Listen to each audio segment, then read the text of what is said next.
Well, hello, everyone. I think we'll go ahead and get started. Thank you for staying. If anybody can hear me out in the narthex, if anybody else is coming in, they can join us.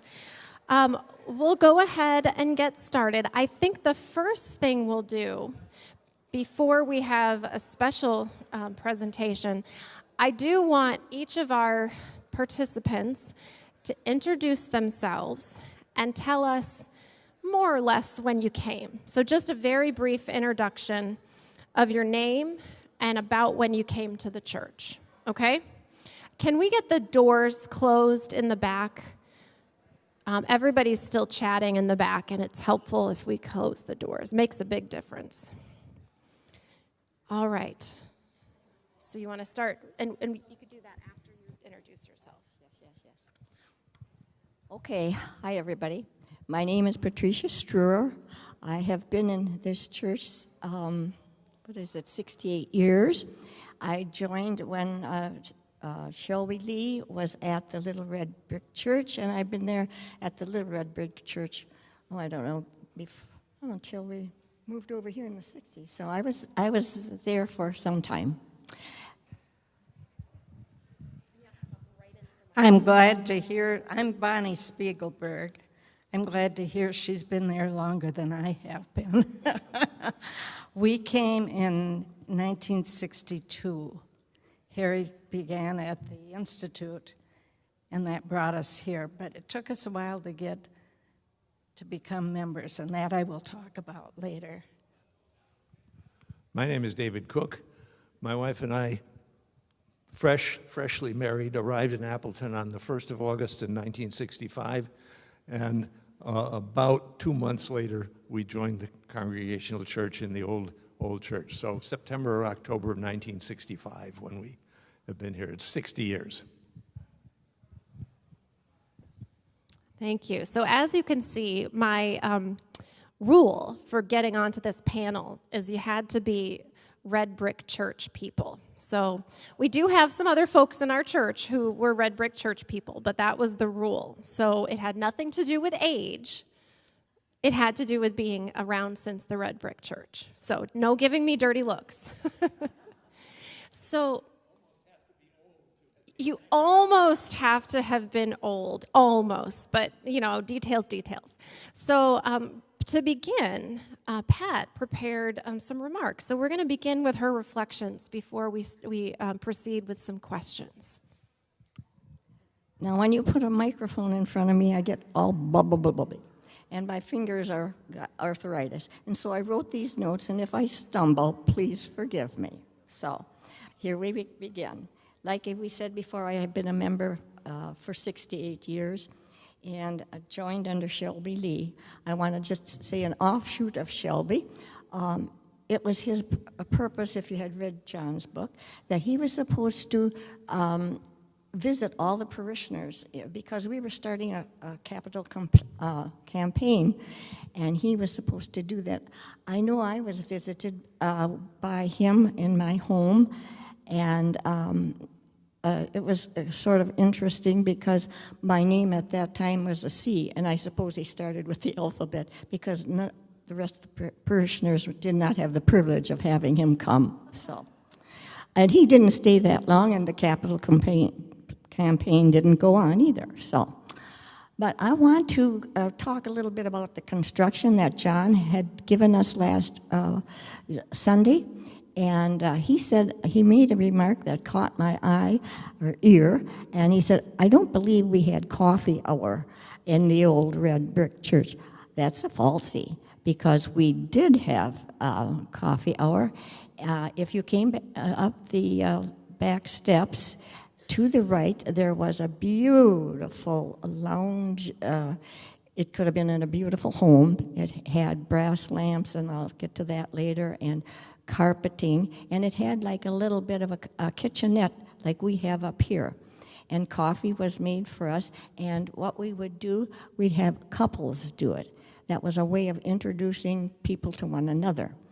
And I remember doing it with Doug and Sue Robertson. We became friends right there as we, after coffee hour, washed by hand the delicate china. So we didn't have mugs, and we were to wash them.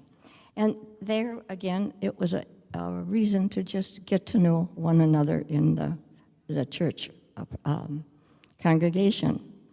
Also, going back to I thought John's presentation was very, very good. Construction didn't stop when we moved over here, by the way. And that's what I am going to tell you, some of my experiences. I had started working in the little brick church in the late 1960s, so I was with the move as we came over. As I think, Betty, were you here when we moved over here too? Well, this is how I remember it. When we moved over here on Sunday morning, of course, Blondie Mesh had a big part of it. I was singing in the choir at the time.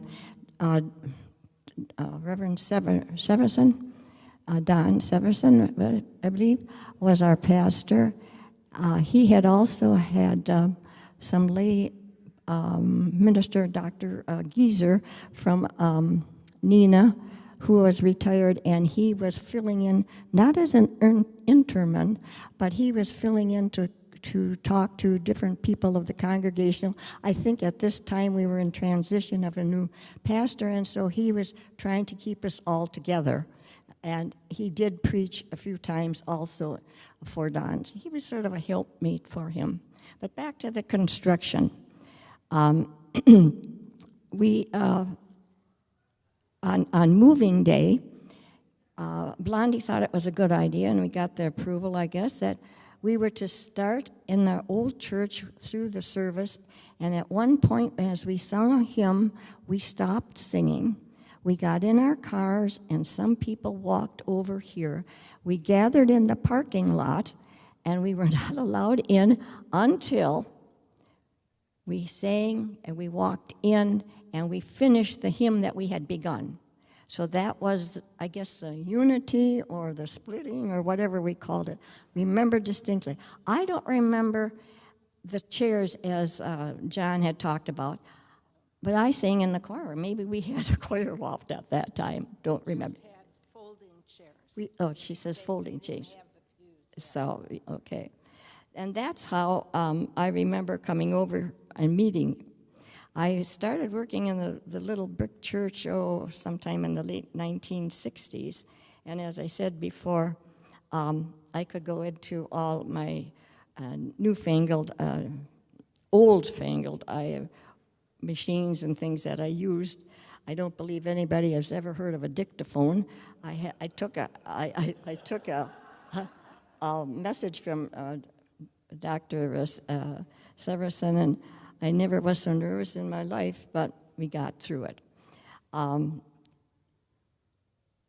got to remember, I remained working in the office, and the construction now was not done. So I remember in the office we had cement floors, and we didn't really have proper lighting.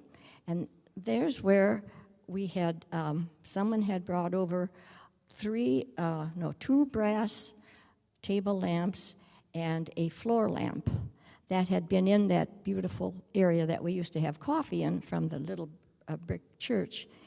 And I have, now we got the lights, so they said, okay, now what are we going to do with these? And I think Dick Euling, who was on the board of trustees, we asked him, and he said, well, there are 3 of you in the office, why don't you divide them?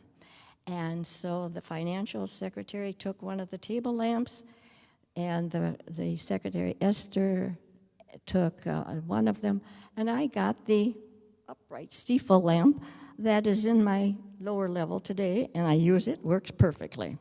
So I have an artifact from the red brick church. Probably should be going into the history of it. I thought that was interesting. Then again, like I said, they were working on the CYF, we call it now, but that was the Sunday school room, and later became a daycare center with Bobby Carlson and Leon Brock, who were teachers, and they started that up. But prior to that, there was just bridge was just like planks and openness and whatever. And the workmen came back and forth. You got to remember one thing, no cell phones, walkie-talkies we didn't know how to use. So there were, like, Huffman Construction, who was working, would call the church office and want to talk to Jack, the supervisor over there. Well, how are we going to get them? Well, Pat, why don't you run over there and call for him? So here I am. We did not have tennis shoes. We didn't wear slacks. Sometimes I was in heels, and I walked across the bridge, could look right straight down to the ravine, no side rails, and just toddled over there, got over there, and then yelled, Jack, Jack, or Dick, where are you? And then when we finally got them, I had the privilege of having them escort me back. So many times it was a sort of scary, I guess. But, I was young. Who cared, But that was, I remember. I was, like I said, I was always happy when they escorted me back. And then let me see, I have to read my notes a little bit. We talked about, as I was reading from the history in John's book, they had a sewing, it was a ladies' sewing circle, which they generated money for the bell that we have today. And that must have been the forerunner, because we ended up with a women's fellowship. And within that fellowship, we had 6 circles, I believe. And we would meet in the afternoon. We'd come over to church, and what we did, I don't remember. If we sold things to make money for things, were you? Well, eventually we did the home tours. Yes, that was our that group. That's right. And like I said, thank you, Bonnie, for helping me out on there. However, I became treasurer of that organization because I was working in the church, and we must have paid dues or something, because they would hand me the money because I was in church, and don't know why, but that's what. We did have Bible studies also, but we had them in homes. They thought it was more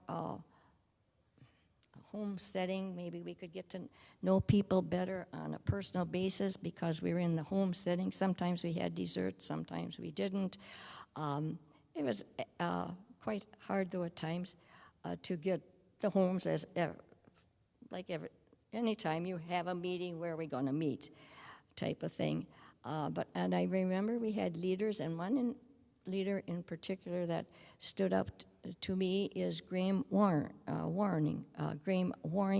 from the college. Of course, we were very closely knit to Lawrence, maybe due to our music program, but he also was one of the leaders in one of these Bible studies, remember, and he also preached a few times in the sanctuary here at this church.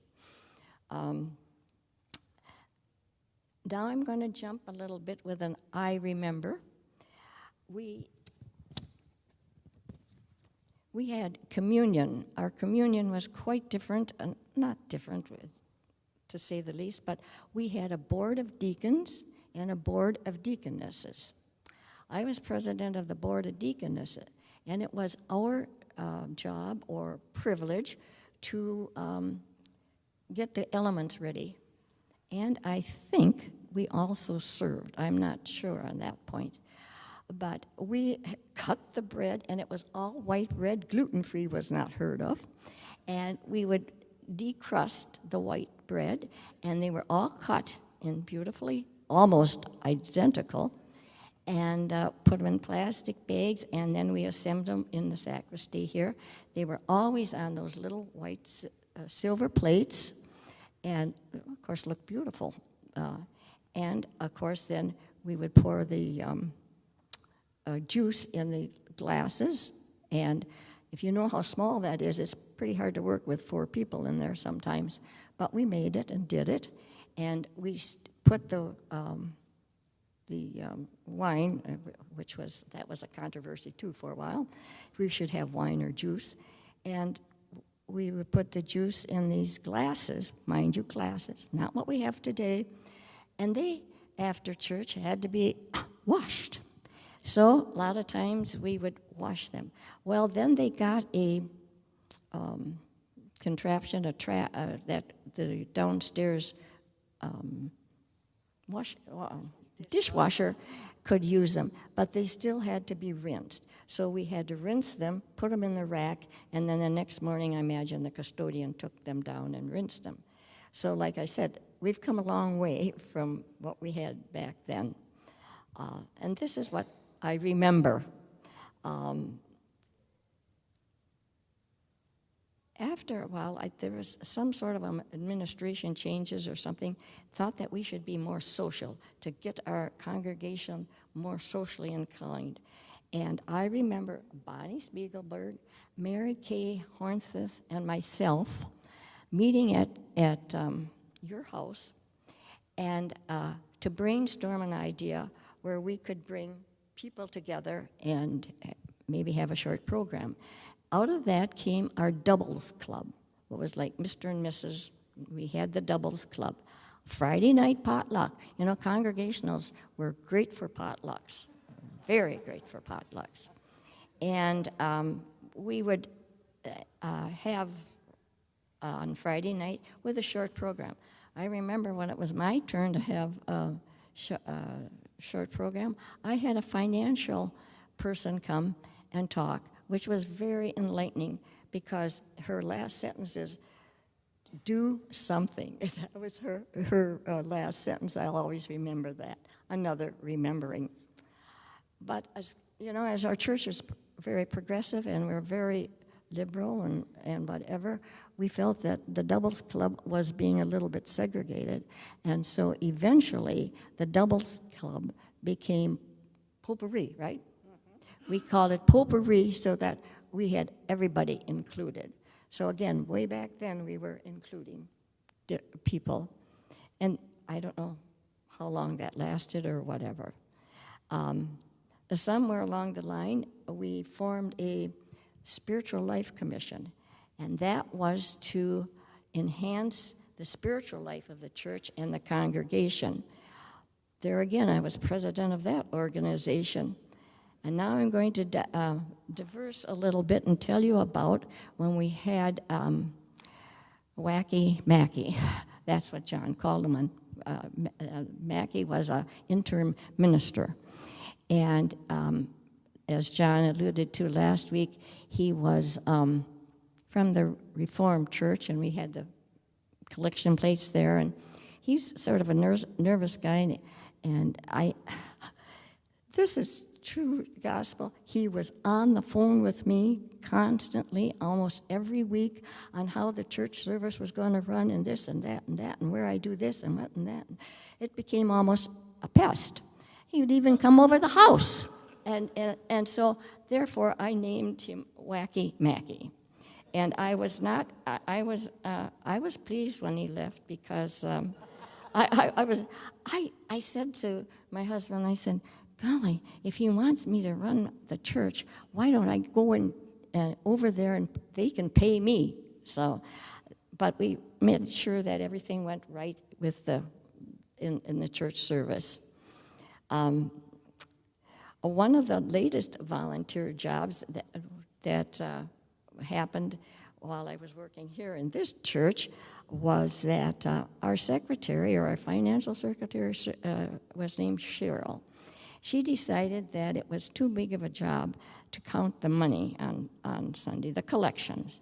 So and now remember we had 2 services, and so that the ushers would put the money in a bag, and inside that church office, it's still there. I looked this morning. Do they still put it there? Okay.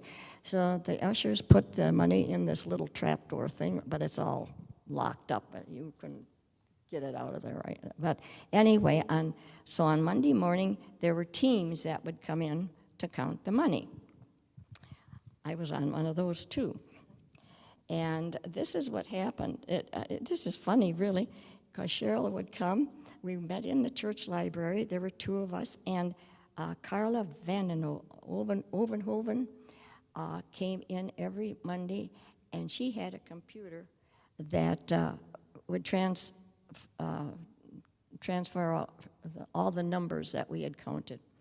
Well, Cheryl would come in, and she had these two bags, and she'd just literally dump them on the middle of the library table. And here we had all this change and envelopes, and we had to open every envelope, take the money out, and then thank God that they said what their check went for, because that helped us an awful lot, because we transferred it onto a piece of paper, who later, Carol would put it on the internet, the computer. But that relieved Cheryl of some of her duties. And then we left, and I often wondered, who deposited all this money we just counted? We just left after we had counted it, so I don't know. Some, though, was like if the youth was going on a trip, it would say youth trip or a confirmation or whatever. So that helped us decide. And then we just had loose collection. We had just, that too. So it was an interesting, and that was probably that wasn't one of my last volunteer jobs, because after then, remember when COVID hit, we couldn't come to church. And prior to COVID, I stood at the door almost every other Sunday greeting people. I felt that at my age, that was something I could do, contribute to my church yet, and I loved it. I just thought it was one of the greatest volunteer jobs you could have. And, of course, COVID stopped that, and then after, when we did start coming back, it was very hard to just go, high, because I'm a touchy-feely person, and I love hugs. I can't get through the week without my hugs. So it was hard, and eventually then the welcoming desk was there, and we sort of left that. It was almost like a double, because if somebody was new, then they were told if they wanted to put their child in Sunday school or whatever. But that was, then I just sort of drifted away to that pew over there that I have been sitting since I think I was here, and there's a reason for that. And I get upset when people sit in my pew. I think I think. This morning, and she shooed me over. And that goes back. I remember when my late husband was hard of hearing, wore these things that I also have, and he had the best hearing there. And so it became a custom for us to be there. And it seemed that, I guess it's because he was a bald-headed gentleman, that people didn't want to upset him, because we'd walk around. And he was very stubborn, and that's where he was going to sit. And so it became just a custom to me. And now, because I've got the hearing aid, I get a little upset when somebody's in my chair. So just that you know it, I've been here 68 years. Don't take my seat. And with the hearing aids, that is a good place to be. So, and that's, like I said, I remember. I'm trying to read here to keep myself. I'm almost done, people. I'm not going to take you much more time.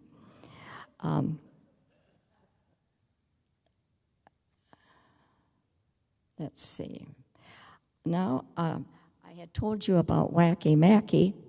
I would like to get a little more serious and talk about John McFadden, and I was hoping that he would be here, because this is an accolade to him. It was on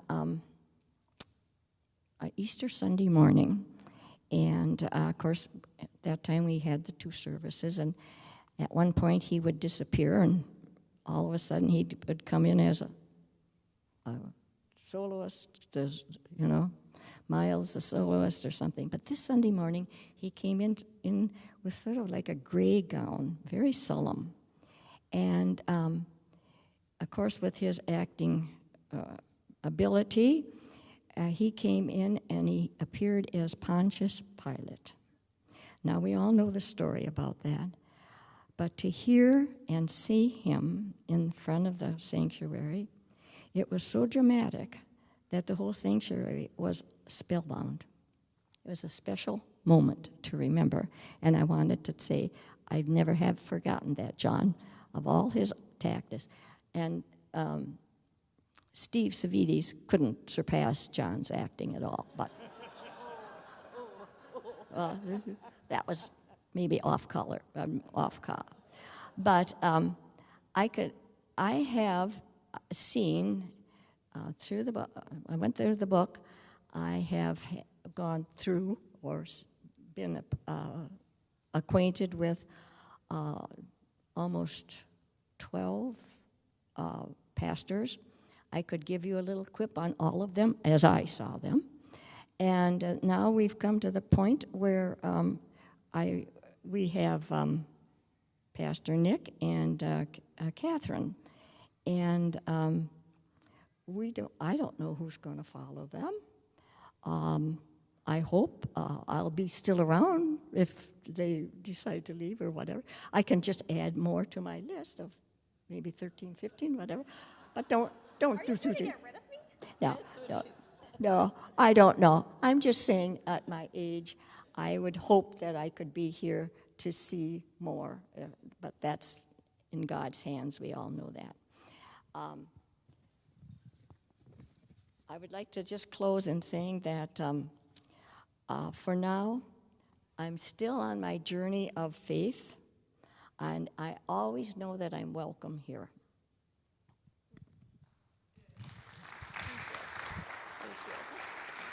And I don't want you to go. Well, thank you, Pat. That was wonderful to hear from you and hear what you remember.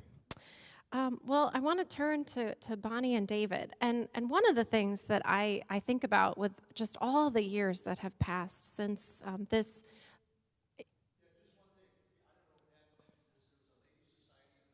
Mm-hmm.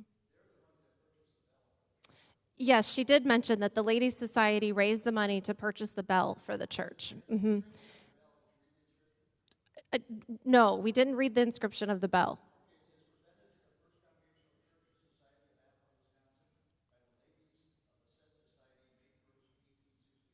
Yeah, presented in 1861 by the Women's Ladies' Society. So, yeah. So I think about all the years, 175 years of history that this church has lived through, but particularly in the years since this building has been here, since you began worshiping across the river and ended that worship service here.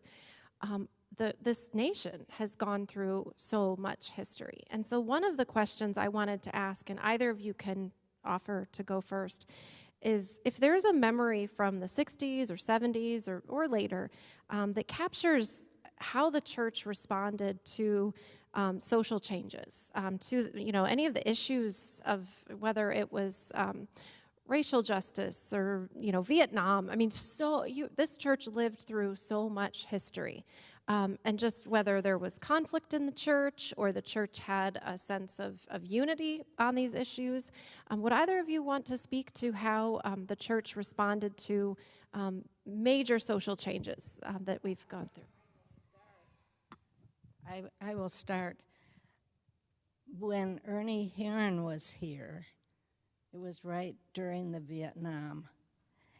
And one of the things he did was he started encounter groups, and that's how we met. And we divided up into, I think there was probably 8 couples. Maybe only 6. Maybe 6 or 6, and we met in each other's homes. And it was to try to find your inner self, more or less. I think we didn't quite adhere to as much as Ernie hoped to, but it wasn't spiritual at all. It was very personal. So that's... Bonnie and I were, and our spouses were both part of the same group that Bonnie is mentioning. It was focused more on just letting your hair down and talking about things that were bothering you, including possible stresses that you're experiencing either in your life or your marriage. It was really supposed to be an encounter activity. And that lasted for a number of years with this particular group. But then, and this was pretty much before we had late ones, early teens children, because we were able to find the time. Once our children got to the point where we couldn't really leave them comfortably for any length of time with a babysitter, the group kind of fell apart because we had other responsibilities. But I'd like to comment in response to that particular question. I don't have any special recollections of anything specific that challenged the church or that the church responded to and got some guff from the community. But I would point to the fact that during that period of time, and this was after we had moved here, there has been a burgeoning within the congregation of various activities that reflect a social consciousness. We have the Kenya Partnership, which we did not have then. People serve meals at Pillars. People go to the Pine Ridge Reservation.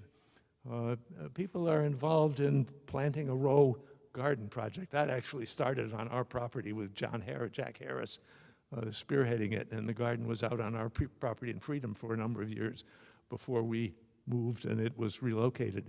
But I think there's a very large list of activities, all of which reflect a focus, at least some focus within this congregation, of service to the local community, service to the broader world, maybe even service within our own, with our own church. Those are things that have developed in recent years, not the last 5 years, the last 30 years or 40 years perhaps. But I don't recall those being present in the church when my wife and I first joined the church 3 years before we moved to this building. Could I interject a little more about the process of moving here? Pat has described very nicely what that service was. We started the hymn. The congregation participated in the move because they were expected to bring the hymnal with them as we moved over here. And we sang the rest of the hymn, or maybe we re-sang the whole hymn. But it was also the case that the last anthem that was sung, Blondie Mesh was director at the time, in the Red Brick Church, was the first anthem that was sung here. We sang it over there before we moved, and then we sang it again here. That anthem was titled, "Build Thee More Stately Mansions," which is I think Blondie felt it to be appropriate for the fact that we were moving to a more stately mansion than we had had.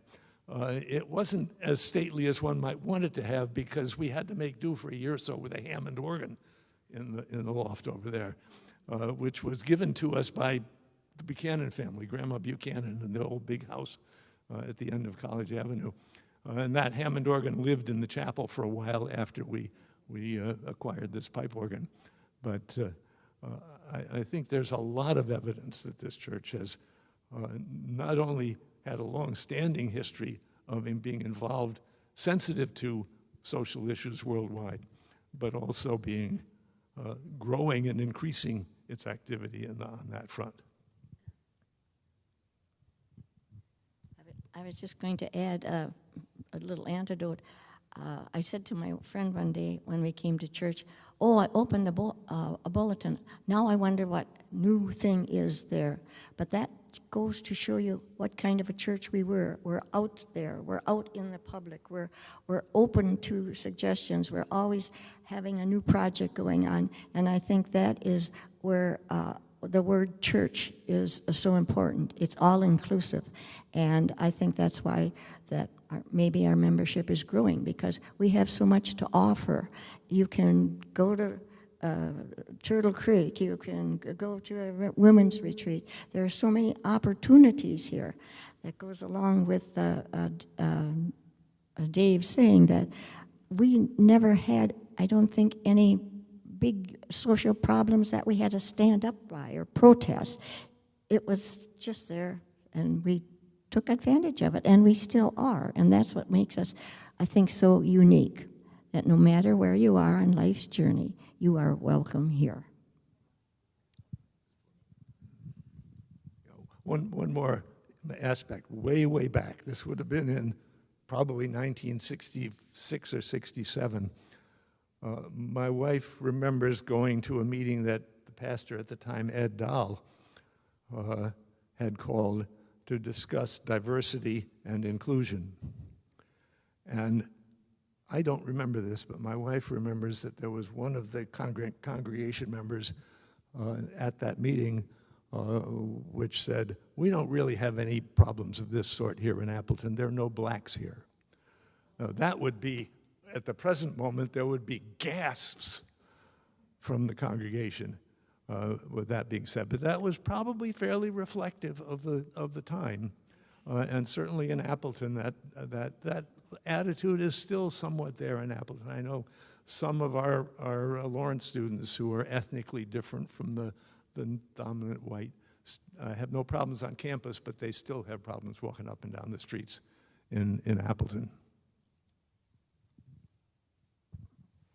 They're doing such a good job of responding to my questions that I don't need to ask many of my questions. Well, and we will open it up to some questions from you all. So if you are forming things that you want to ask, in a minute I will pass the mic to you. I want to ask, what lessons from the past or lessons in your hearts do you think would be important for the younger generation of church members for today? What would you love to pass along to our children, Sunday school, and so forth? That was the one question you sent to me for which I didn't really have a very good answer. I think the first thing that comes to mind is keep the faith.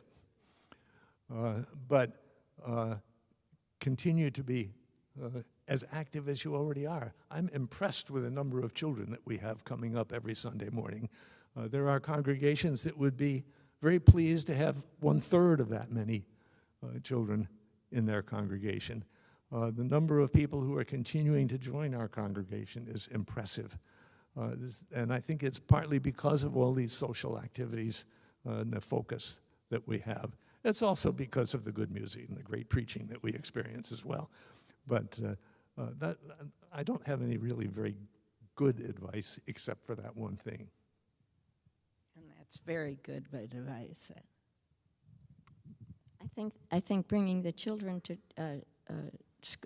church and what you do with the children's hour, I think if you give a child, it says in the Bible, if you teach a child the way it shall go, it will not divert from that. And I think that our church is trying to do that. I remember, and over the years again, I remember that we would see a young family with a child being baptized. Later, you would recognize that child in the confirmation class. And maybe, if you were lucky and you knew him well enough, you were invited to that wedding. And so you witnessed a wedding. And later on, down the way, that same name popped up with a baptism. So you go back and think, and the basics they got was right here at First Congregational.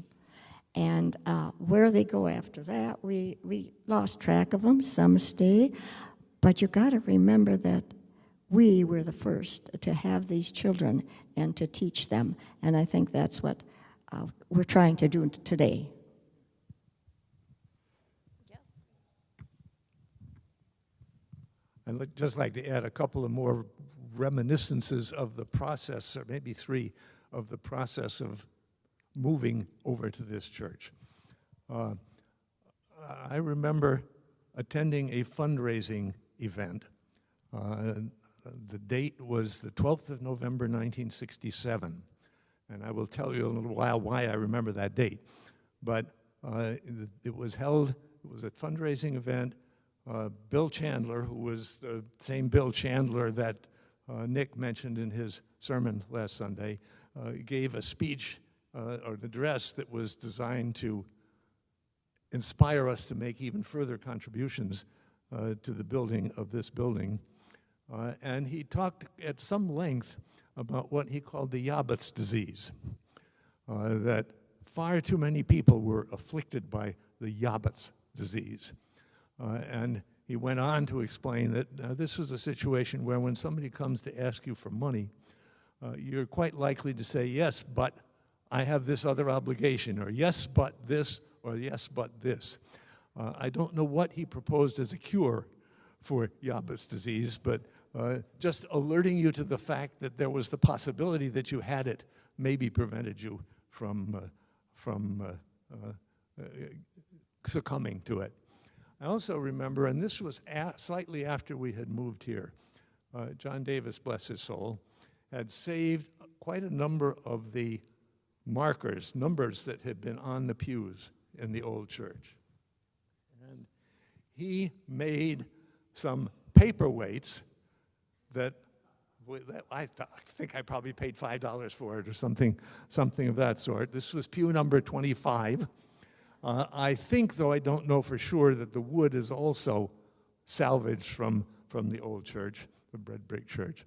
But I think these numbers were probably there when the building was built in 1888, and those numbers probably meant something, and maybe those who had contributed more to the church had the lower numbers in the pews, but something like Pat was saying a moment ago about having a proprietary right to a particular pew within the church perhaps had a somewhat more significant meaning at those times. Here I go again. I thought I wasn't going to talk.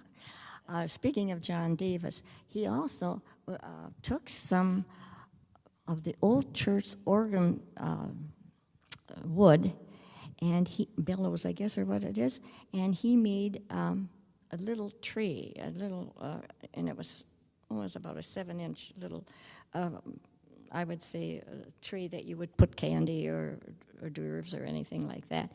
And I believe he made those. I had one of those for a long time. I decided it should come back to the church and be in the historical things. So I also know that he made our candlesticks up here. He did a lot. He was working and many things around here that, God bless him, he was just a true for his church, and he did lots of things for us. Well, are there questions from you all who were here? Yes, I'm going to take.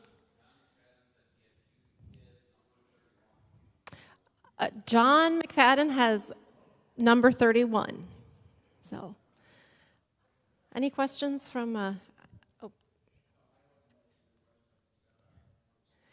27. Okay, all right. Yes, we have a question back here. What was your favorite decade of the church? That's a great question. I'm going back to Anyone? I have no idea. I've been involved in the church for 60 years. I have been very pleased and happy with it throughout the entire time. As most of you know, my major involvement has been with the music program, but I'm supportive of all these other things, and my wife and I have been involved with the Kenya Partnership activity for a number of years, but that's something that's been ongoing for the entire 6 decades that my wife and I have been members of the church. I have no idea. I've enjoyed them all. I don't know what we did with our circles. I know we met in the afternoon because at that time, Mom stayed at home. And what we contributed, I don't know. That's a mystery. Did we do the funeral luncheons? I don't. I think we did. I know that the tour of homes was one of our biggest things. That was a very, very good money maker. And but I don't remember this time. I'm pretty sure we did the funeral. So the women or ladies society did the funeral luncheons as well, which is always a meaningful offering of hospitality. Other questions? It's for the people at home. Oh, okay. Was the music program as wonderful as it is today?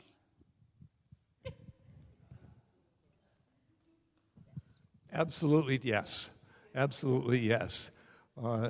This church has since, well, no, let me start again. Well, Blondie Mesh, who was predecessor to our predecessor to our predecessor as organist, became organist when he was a student at Lawrence in 1926. Shortly after that, the person who had been choir director at that time forsook our church for the Methodists for some reason or other. And Blondie Mesh took over as director of the choirs as well as being organist. This is now 1928. The first organ in the old church was bought at that time and tried to pay for during the Depression. Blondie kind of shepherded us through that process. Moeller was the maker of the organ, was awfully good at granting us extension after extension after extension. And finally, by 1940 or 41, the organ was finally paid for. But Blondie was director of music here or involved in the music program from 1926 to 1973. Very, very long period of time. That's when Mary Kay joined us from 1973, and she was here for 34 years. John's been here now, I think, for 20 years, so he's got a ways to go yet before he comes up on that one. During Blondie's time, the music program for the services was sound, but there were rarely any of these extended musical worship services that came into being more with Mary Kay and with John Albrecht. So we now have that piece. But this church has been involved in music since almost the dawn of time, including back in the early 1900s, if you can look back into the history. I want to share something real quick, and then I'll bring the microphone to you, Chris. So I came from First Congregational Church of Western Springs, which never took the name UCC, even though they did join the denomination. And they have a long history of excellent music as well. And one of their music ministries in the 70s and 80s was called Sunshine Choir. It was a girls' choir directed by Catherine Price. Catherine Price was a graduate of Lawrence University. She was from Wisconsin, Clintonville, is that, okay. And she went to Lawrence. She did not sing in the choir here.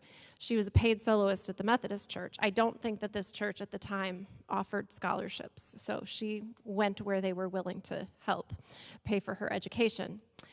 But she was familiar with the church because she had joined a Congregational church in Western Springs. And she took her Sunshine Choir on the road to this church in the 80s. And the church, their Sunshine Choir performed in worship at some point in the 80s. And so my former congregation and this congregation had a little connection musically back in the day. She told me that after the announcement was made that I would be coming here. So just wanted to share that with you since we're talking about music and history, and just a little personal note from my history. So the world is a lot smaller than we think it is. I just need to share a story from 8 years ago. Georgia Brousseau and I used to regularly have lunch with Len Hanstead, who sang in the choir for many, many years. And his favorite story to share was the time at the Red Church when the choir had been rehearsing all week long and the rehearsals weren't going quite as well as Blondie thought they should. And come Sunday morning, the choir would march in, as he described it. I don't remember that, but he said the choir all marched in with their robes and took their place seated, and when it was time for the anthem, they stood up, and Blondie said, "No, sit down." And they sat down, and he had a soloist stand up and sing in their place because he wasn't happy with the way they had been rehearsing. So, Yes, by all accounts, Blondie meant business. Any other questions? Yes, coming your way. A comment on David. You talked about mostly your involvement with the music program, but I do remember a sermon that you gave exploring the relationships between religion and science. It was that's a memory of mine from quite a while ago. Yeah, good. I wanted to ask about. You referenced social issues and I have a vague. I didn't witness this, but I heard that cars in the parking lot were leafleted with. Can you shed light on that? That was during John's pastorate and related to LGBTQ issues. Abortion. Would any of you like to speak to that, or should I hand the mic to Susan? Can I hand the mic to you, Susan? Yeah, that was the time when the so-called abortion wars were happening in Appleton. And there was a clinic that had been opened out on North Gillette Street. And some members of our church, including John, were helping to escort women because there were a lot of people yelling and throwing things, and there was a bomb that was thrown through their door. And there was an organization of anti-abortion persons who were trying to get that clinic closed. They formed a church across the street. So it was really an early indication of this split of the, very conservative, I won't go into other descriptive details, but it is true that one Sunday morning people came out and the cars in the parking lot were leafleted about what a terrible church this was, because the pastor, John, was supportive of the clinic. And they also then came to our house and did the same thing at our house. So it was a fraught time in the 80s. Thank you for that, Steve and Susan. All right. Well, I'm going to give it to David.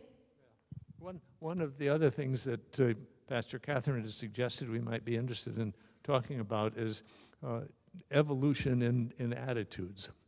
And as I was thinking about that, I realized that come to church on Easter Sunday morning now, there'll maybe be one woman in church with a hat on.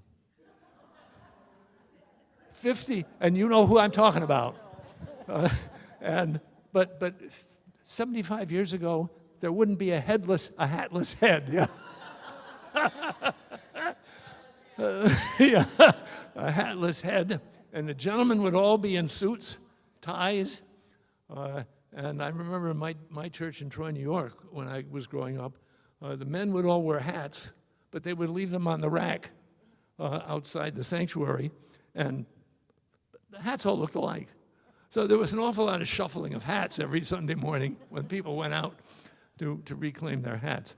But dress code has certainly changed dramatically, and I think that probably reflects some changes in other attitudes in maybe subtle ways. But I wouldn't have been caught dead in church 50 years ago without a suit and tie on. I don't even own a suit anymore. And that change is something you notice. It maybe seems superficial, but I bet it has a deeper significance in the attitudes that we have accomplished or achieved in change over the years. I'm glad you named that. I mean, I think being the church of the open door means welcoming, whether it's delightful to you to dress up a bit and look snazzy on a Sunday morning, or whether it's actually a sign of hospitality to be very clear that jeans are welcome. that come as you are is part of what it means to be the Church of the Open Door. Although hats really are delightful, and I would not be sad to look out and see more of them. So just putting that out there. I probably can't get away with one, but you can, ladies. Yeah. Yeah. Certainly Easter. All right. Well, I'm really grateful for your willingness to share your memories and your wisdom and your time and your questions and memories as well. So thank you. It's just, these are the kind of things that make our 175th celebration so much richer. So thank you. Thank you. Will you join me in thanking them?